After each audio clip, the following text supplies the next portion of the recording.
میرا سوال یہ ہے کہ قرآن کریم میں لکھا ہے وَبِالْوَالِدَيْنِ إِحْسَانًا، یعنی والدین کے ساتھ احسان کا سلوک کرو۔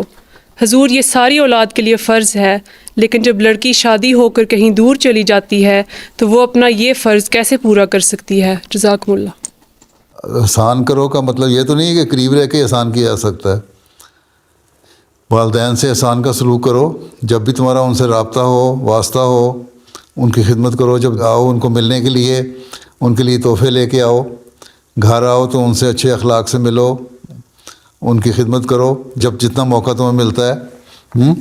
دور رہ رہی ہو تو ان کے لیے دعا کرو۔ دعا کرنا بھی تو ایک والدین کے ساتھ نیک سلوک کرنے والی بات ہے نا، ٹھیک ہے جی۔ احسان کا مطلب یہ نہیں جو اردو میں احسان ہم کہتے ہیں، احسان تو ہم کر ہی نہیں سکتے والدین پہ۔ حضرت صلی اللہ علیہ وسلم نے فرمایا کہ تم لوگ اپنے ماں باپ کا احسان اتار ہی نہیں سکتے، خاص طور پر ماں کا۔ وہ تم جو بھی خدمت کرو اس کے لیے وہ اس کا حق بن جاتا ہے، وہ تم اس کا حق ادا کر رہے ہو۔ احسان تم اتار ہی نہیں سکتے ماں کا، کیونکہ بچپن سے تمہیں ماں نے پالا پوسا بڑا کیا، کھلایا پلایا، تم اس کا احسان کس طرح اتار سکتے؟ تمہیں اس قابل بنایا کہ تم بڑے ہی ہو جاؤ، پڑھو لکھو اور پڑھ لکھ کے کسی قابل بن جاؤ، اور پھر تمہاری شادی ہو جائے، شادی کسی اچھے مرد کے ساتھ تمہارا رشتہ تلاش کر کے دعا کر کے کی جائے، تو لڑکے کی یا لڑکی کی شادیاں دونوں، تو یہ بہت سارے احسان ہیں جو ماں باپ نے تم پہ کیے، خاص طور پہ ماں نے جس نے ساری رات جاگ کے تمہارے لیے تکلیفیں اٹھائی ہیں۔ تمہارے اپنے بچے ہو جائیں جب تو جاگ کے تکلیفیں اٹھاتے ہیں ان کی خاطر، تو خود احساس ہوتا ہے کہ کس طرح ماں باپ نے ہمارے لیے قربانی دی۔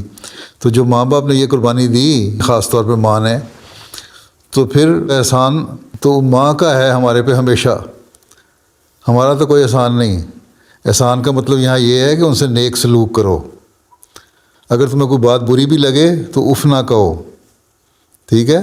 اب قرآن شریف میں اللہ نے فرمایا کہ اف نہ کہو۔ ہر وقت پیار کر رہے ہوں، لاڈ کر رہے ہوں، تمہیں تحفے دے رہے ہوں، تمہاری خدمت کر رہے ہوں بچے، تو بچوں کا دماغ خراب ہے کہ اف کریں گے۔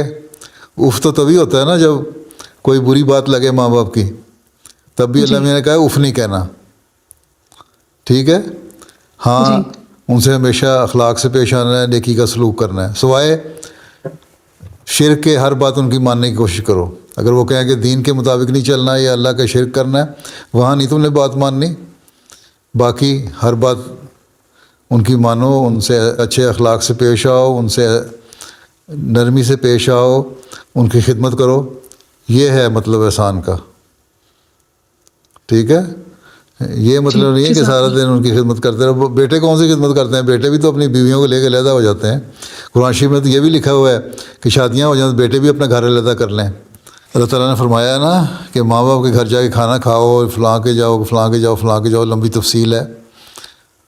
تو حضرت خلیفہ اول نے تو اس کی تشریح یہ بھی کی ہوئی ہے کہ اس کا مطلب یہ ہے کہ شادیوں کے بعد لڑکے بھی علیحدہ ہو جائیں ماں باپ سے، سوائے اس کے بہت مجبوری ہو اور ماں باپ اتنے کمزور اور بوڑھے ہوں کہ ان کو کوئی اور چارہ نہیں کہ سوائے اس کے بچوں کے ساتھ رہیں، تو پھر کوئی ایک آدھ بچہ ساتھ رہ لے اور ان کی خدمت کرے۔